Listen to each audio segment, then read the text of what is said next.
سب سے بڑی ٹریجڈی ہوئی ہے وہ سچ کا قتل ہوا ہے. لوگوں کا بھی قتل ہوا ہے اور سچ کا بھی قتل ہوا ہے, تو یہ بہت افسوسناک بات ہے. کوئی ایسی سینکڑوں ہزاروں درجنوں میں ڈیتھس نہیں ہوئی ہیں, لیکن اس کو بڑھا چڑھا کر بتایا جا رہا ہے. 100 افراد 200 افراد یا 2000 افراد ہوئے ہیں شہید جاں بحق, ان کے لواحقین ادھر ان کے ساتھ تو کھڑے ہو سکتے تھے, وہاں تو کوئی ڈر کی بات نہیں ہے نا. کیونکہ اسپتالوں سے صحیح انفارمیشن نہیں مل رہی, لہٰذا کوئی اس کو درجنوں میں کر رہا ہے, کوئی ہزاروں میں کر رہا ہے, کوئی کچھ کر رہا ہے, کوئی خون کے تالاب بنائے ہوئے ہیں. ایک صحافی کو اگر آپ نے ٹارگٹ کرنا ہے تو اس کی خبر کو جھوٹا ثابت کر دیں یار, آپ اس کے اوپر جھوٹا مقدمہ نہ بنائیں.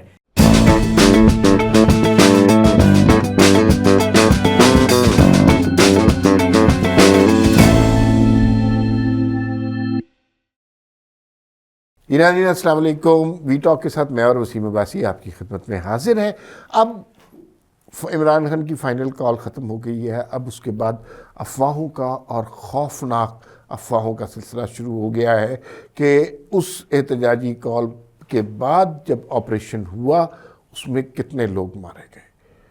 بڑے عجیب و غریب نمبر اور بڑی افواہیں اور فیک نیوز بہت زیادہ پھیل رہی ہیں. تو حقیقت کیا ہے وہ ہم آپ کو بتائیں گے. وسیم بھائی صاحب کا خصوصی کام ہے فیکٹ چیکنگ کے حوالے سے, فیک نیوز کے حوالے سے, تو ان سے ہم بات کریں گے.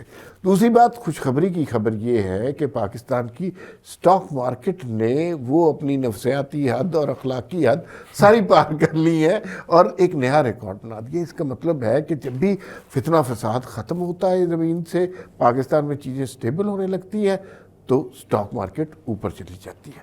تیسری بات جس پر کچھ ہم بات کریں گے وہ یہ کہ صحافی, معروف صحافی متی اللہ جان کو اٹھا لیا گیا. کیوں اٹھا لیا گیا, کیسے اٹھا لیا گیا اور اس کے کیا مضمرات ہو سکتے ہیں, اس پہ بات کریں گے. سب سے پہلے افواہوں کا ایک بے انتہا لا انتہا سلسلہ ہے.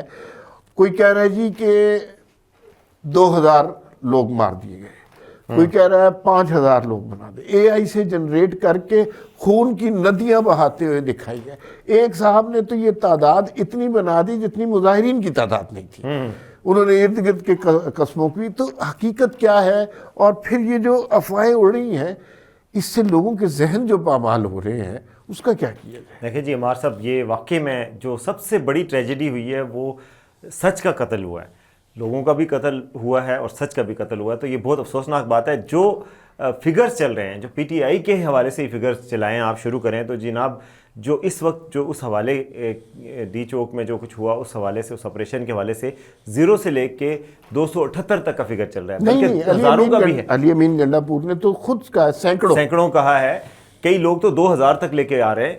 مگر جو پی ٹی آئی کے لوگوں نے کیا, ہم نے اس کو بھی کمپائل کیا کہ ان لوگوں کے کیا کیا دعوے ہیں. مثلا لطیف کھوسا صاحب نے کل دعویٰ کیا کہ جی 278 اموات ہوئی ہیں. سلمان اکرم راجہ نے کہا کہ 20 سے زائد اموات ہوئی ہیں. ٹھیک ہے. وفاقی وزیر داخلہ محسن نقوی نے کہا کہ جی کوئی جانی نقصان نہیں ہوا. ٹھیک ہے جی. شیر افضل مروت نے دعویٰ کیا کہ 40 اموات ہوئی ہیں.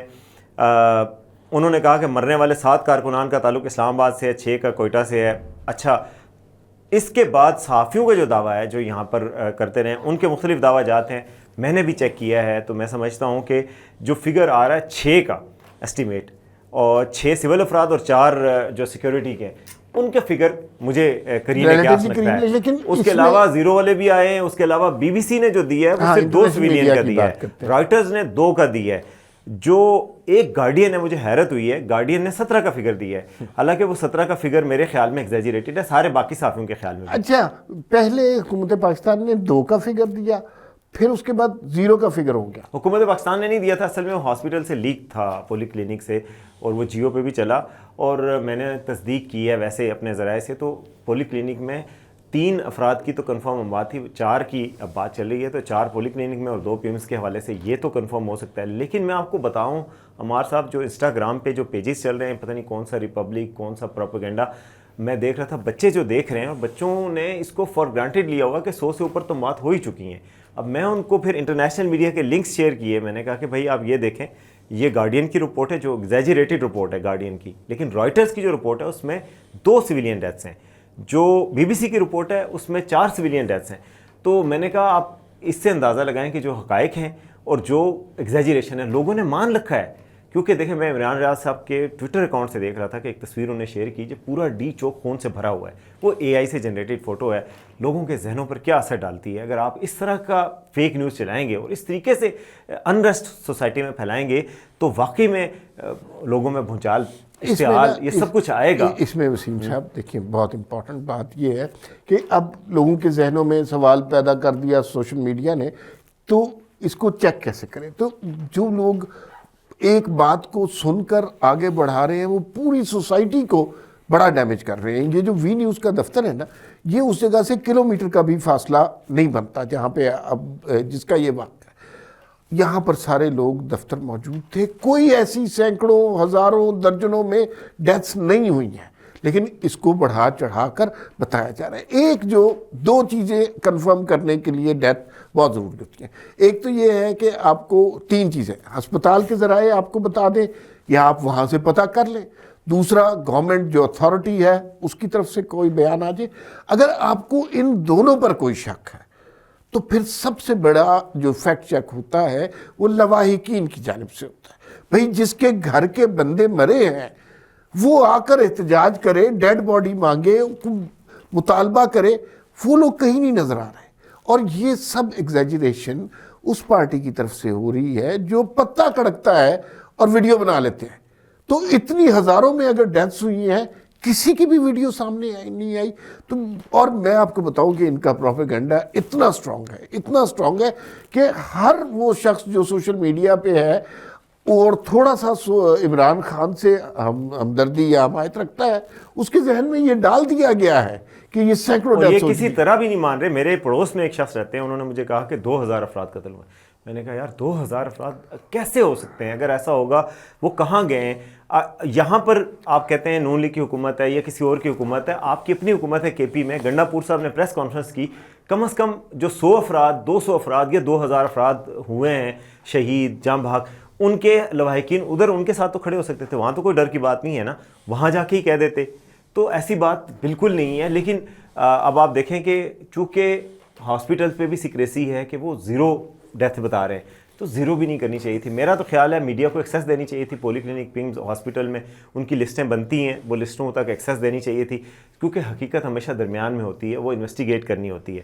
تو وہ انویسٹیگیٹ کر کے دیکھا جائے تو جو ہیلتھ کے رپورٹرز ہیں اسلام آباد پنڈی کے، وہ بھی فگرز کو 6 تک دے رہے ہیں۔ یعنی یہ جو گورنمنٹ دعویٰ کری ہے کہ 0 ہے، میرا نہیں خیال کہ 0 ہے، اور جو پی ٹی آئی دعویٰ درجنوں میں نہیں سینکڑوں میں کر رہی ہے، بالکل جھوٹ ہے۔ لیکن اب دیکھیں فیک نیوز اس طریقے سے پھیلتی ہے کہ لوگ بلیو ہی نہیں کرتے کہ یہ چیز ٹھیک ہے۔ یہ حکومت کی ذمہ داری ہے نا کہ پھر حقائق کو سامنے لائے۔ اچھا دیکھیے، افواہ کہاں اڑتی ہے، فیک نیوز کہاں پیدا ہوتی ہے، اس کے بارے میں ضرور آپ کو سوچنا چاہیے، اور آپ کا کام بھی ہے۔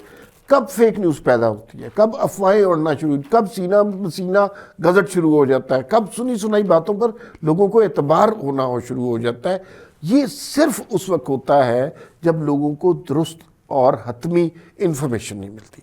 اگر لوگوں کو درست اور حتمی انفارمیشن ملے باوثوق ذرائع سے، تو کوئی افواہ کریٹ نہیں ہوتی، کوئی سنسنی نہیں پھیلتی، کوئی چیزوں کو ایگزیجریٹ کرنے میں کامیاب نہیں ہوتا، کیونکہ اسپتالوں سے صحیح انفارمیشن نہیں مل رہی، لہٰذا کوئی اس کو درجنوں میں کر رہا ہے، کوئی ہزاروں میں کر رہا ہے، کوئی کچھ کر رہا ہے، کوئی خون کے تالاب بنائے ہوئے ہیں۔ اور یہ دیکھیں ایک موت بھی قابل قبول نہیں ہونی چاہیے۔ بالکل، ایک شخص کی موت بھی قابل قبول نہیں ہے، ہمارا ایک پاکستانی منٹ ہے۔ میں آپ کو یہاں روکتا ہوں۔ دیکھیں ایک شخص کی موت بھی قابل قبول نہیں ہے، اور جب یہ ذکر کر رہے ہیں نا تو ہمیں ان 6 افراد کا بھی ذکر کرنا چاہیے، 4 رینجرز کے اور 2 پولیس کے آئی گیس۔ بالکل 6 افراد وہ بھی جان سے گئے اس تشدد اور اس پرتشدد موب کی وجہ سے۔ بالکل، اور اسی طرح جو باقی لوگ گئے ان کے خاندان بھی ہیں۔ تو یہ لوگ نہ سمجھیں جب ہم بات کر رہے ہیں فیکٹ چیکنگ کی کہ جی اعداد یہ نہیں تھے وہ تھے، اس کا یہ مطلب نہیں کہ ہم انسینسٹیو ہو گئے کہ ایک بندہ بھی تو بہت قیمتی ہے، مگر بات یہ ہے کہ سچ اور جھوٹ میں فرق کرنا بھی بہت ضروری ہے۔ اس طرح کے کیاس میں آپ کو کم از کم حقائق سامنے آنے چاہیے۔ اس میں حکومت کا بھی قصور ہے کہ حقائق طریقے سے سامنے نہیں آ رہے، اور اس میں اپوزیشن کا اور باقی کا تو قصور ہے ہی ہے۔ میری ایک درخواست یہ ہے کہ عطا تارڑ صاحب جس طرح کی پریس کانفرنسز کر رہے ہیں نا، تھوڑی دیر خاموش رہیں، تو حالات بہتر ہو جائیں گے. کیونکہ وہ لوگوں کو ظاہر ہے لوگ مرے ہیں, 2 مرے ہیں, 4 مرے ہیں, بہت افسوس کی بات ہے, وہ لوگوں کو اشتعال دلا رہے ہیں, وہ ان کی انسلٹ کر رہے ہیں, جو کہ انتہائی غلط بات ہے. اور اسی دوران میں دیکھیں مطیع اللہ جان صحافی ہیں, ہمارے کولیگ ہیں, ان کو اریسٹ کیا گیا. وہ کیا کر رہے تھے؟ وہ پمز میں یہی چیزیں چیک کر رہے تھے کہ کتنے لوگ ہیں. اچھا چیک کرنا تو صحافی کا فرض ہے نا جی, چیک کر کے آپ خبر دیں. تو اگر ان کو وہاں سے پکڑا گیا, پھر اس کے بعد ایک تھانے میں لے کے جایا گیا, اور ان کے اوپر جو ایف آئی آر آئی ہے بڑی مذاق خیز ایف آئی آر ہے, میں سمجھتا ہوں اس لیے صحافی اس کی مذمت کر رہے ہیں میرے سمیت سارے, کہ بھائی اس میں لکھا ہوا ہے کہ وہ آئس کا نشہ کرتے ہیں, پتہ نہیں انہوں نے گارڈ سے بندوق چھینی, لڑکھڑاتی ہوئی گاڑی جا رہی تھی, وہاں پہ پتہ نہیں کہاں چلے گئے. وہ بندہ جو سگریٹ بھی نہیں پیتا, آپ نے اس کے اوپر یہ لگا دیا. جو مجھے لگتا ہے کہ جو شکایت تھی مطیع اللہ جان صاحب سے, انہوں نے کوئی انٹرویو کیا تھا, وہی وہ جو رینجرز کی شہادت ہوئی تھی, تو اس کے حوالے سے کسی شخص نے انٹرویو کی میں بتایا تھا کہ جی وہ انہی کی گاڑی سے لگے. اچھا اس پہ مجھے بھی شک ہے, اس بندے نے جو بات کی ہے, جس نے انٹرویو میں مطیع اللہ جان صاحب کو بتایا کہ جی میں وہاں کھڑا تھا, اور وہ کیونکہ اس بندے کی جو کوریبوریٹ نہیں کر رہا ایویڈنس کے ساتھ, جو سی سی ٹی وی فوٹیج آئی ہے اس میں صاف لگ رہا ہے کہ باہر سے گاڑی آئی ہے, وہاں رینجرز ہی کھڑے تھے, یہ بندہ کہاں تھا نہیں شاید. یہ بندہ کہہ رہا ہے کہ جو میرا بھائی تھا اور ریٹائرڈ اف سی کا بندہ تھا, پی ٹی آئی کا ورکر تھا, اور وہ وہاں پہ مظاہرے میں تھا. جو جس جگہ کی سی سی ٹی وی فوٹیج آئی ہے وہاں پر کوئی اور سویلین بندے نہیں کھڑے تھے, صرف رینجرز کی گاڑیاں تھیں, اور سکون سے کھڑی تھی. اس نے کہا جلدی میں آئی اور کچل گئی, جلدی میں بھی نہیں ہے, کچلی بھی نہیں. اس کا حل کیا تھا کہ آپ اس بندے کو انٹرویو کرواتے, اس بندے کو سامنے لاتے, حقائق کو سامنے لاتے کہ وہ کون ہے, ویڈیو لے آتے. اور ایک صحافی کو اگر آپ نے ٹارگٹ کرنا ہے تو اس کی خبر کو جھوٹا ثابت کر دیں یار, آپ اس کے اوپر جھوٹا مقدمہ نہ بنائیں, نہ ہی اس کو لے کے جائیں, نہ ہی اس کے خلاف وہ کریں. تو یہ پتہ نہیں کون مشورہ دیتا ہے کہ یہ آپ نے نیریٹو کو مضبوط کیا, جو پروپیگنڈسٹ ہیں ان کے نیریٹو کو مضبوط کیا ایک صحافی کو غلط کیس میں پھنسا کے. اب لوگ کیا سمجھ رہے ہیں؟ لوگ یہ سمجھ رہے ہیں کہ چونکہ مطیع اللہ جان صاحب نے ساری خبریں, اور ان کے پاس خبر تھی کہ ہزاروں لاشیں گری ہوئی ہے, اس وجہ سے انہیں اغوا کر لیا, اپنا مقدمہ خود کمزور کیا ہے. پی ٹی آئی والے جوتیاں چھوڑ کر یہاں سے بھاگے ہیں. آپ کو شکر ادا کرنا چاہیے تھا کہ آپ نے بہرحال ایک موب کو یہاں سے بھگا دیا, لیکن آپ نے ایک صحافی کو گرفتار کر لیا. یہ آپ کو سمجھ ہونی چاہیے کہ خدا کے لیے صحافی کو گرفتار کرنے سے کوئی فرق نہیں پڑتا. صحافی کو گرفتار کرنے سے اس کے شہرت میں اضافہ ہوتا ہے, اس کا پروفائل بڑھتا ہے, اور آپ نے وہ سب کچھ کر کے اپنا بیانیے کا بیڑا غرق کرا دیا. تو یہ بیانیے کی جنگ جو ہے نا, اس کے اندر آپ خود پی ٹی آئی کو موقع دیتے ہیں کہ وہ اپنا جھنڈا آپ کے سروں پر گاڑے. تو بس یہی آج کے 2 ہی ایجنڈا تھے. امید ہے ذرا آخر میں نے کہا یار بات کر لیں اسٹاک مارکیٹ کی. کوئی اچھی بات بھی لوگوں کو اچھی بات بھی کرنی چاہیے, لیکن وہ اس صورتحال سے ریلیٹڈ ضرور ہے. جب یہ احتجاج, یہ بالکل صحیح بات آپ کہہ رہے ہیں, کیونکہ یہ سینٹیمنٹس پہ مارکیٹ چلتی ہے. کسی بھی ایکسپرٹ سے پوچھے, ہم نے ایکسپرٹ سے بات بھی کی ہے, تو سینٹیمنٹس جب یہ چلتے ہیں کہ اسٹیبلٹی ہے, گورنمنٹ کو خطرہ کوئی نہیں ہے, تو مارکیٹ اوپر جاتی ہے. آج مارکیٹ نے آل ٹائم ریکارڈ ہائی حاصل کیا ہے. 1 لاکھ کا جو کراچی کا کیس 100 انڈیکس جو ہے وہ 1 لاکھ کی حد کو عبور کر کے اس پہ ٹریڈ کی ہے. تو یہ پاکستان اسٹاک ایکسچینج کی بڑی کامیابی ہے. لوگ جو ہے اس کی 2-3 وجوہات ہیں. ایک تو یہ کہ اسٹیبلٹی کا فیکٹر ہے, اور یہ سمجھتے ہیں لوگ کہ جب مسلم لیگ نون کی حکومت ہوتی ہے عام طور پہ ٹریڈیشنلی اسٹاک مارکیٹ بہت اچھا پرفارم کرتی ہے. پی ٹی آئی کے دور میں یہ انڈیکس 37,000 پہ تھا, جو آج لاکھ پہ گیا ہے. تو ایک تو یہ ہوا ہے. دوسرا جو انٹرسٹ ریٹ کم ہوا ہے, تو اس کی وجہ سے بھی لوگ سیونگ جو بینکوں میں رکھی ہوئی تھی کہ وہاں پہ انٹرسٹ اچھا مل رہا ہے, وہاں سے نہیں مل رہا, تو انہوں نے اٹھا کے ادھر انویسٹ کرنا شروع کی. کئی اور فیکٹرز بھی. اس سے نا ایک میسج ہے, جس دن احتجاجی نکلتے ہیں اور پی ٹی آئی کے نکلتے ہیں, اس دن آپ اسٹاک مارکیٹ کا حال دیکھ لیں, زمین پر پڑی ہوتی ہے. لیکن جب انہیں ڈسپرس کر دیا جاتا ہے, جب حکومت اپنی ریٹ قائم کرتی ہے, جب قانون حرکت میں آتا ہے, اسٹاک مارکیٹ بہتر ہو جاتی ہے. تو یہ چھوٹی چھوٹی باتیں, اس کے سمجھانے کے لیے کوئی سائنسدان ہونے کی ضرورت نہیں ہے, اور اس کے لیے ایک صحافیوں کو اغوا کرنے کی یا اٹھانے کی تو بالکل کوئی ضرورت نہیں ہے. بس جی, میرا خیال ہے آج تک کے لیے اتنا ہی. دیکھتے رہیے WeNews.pk.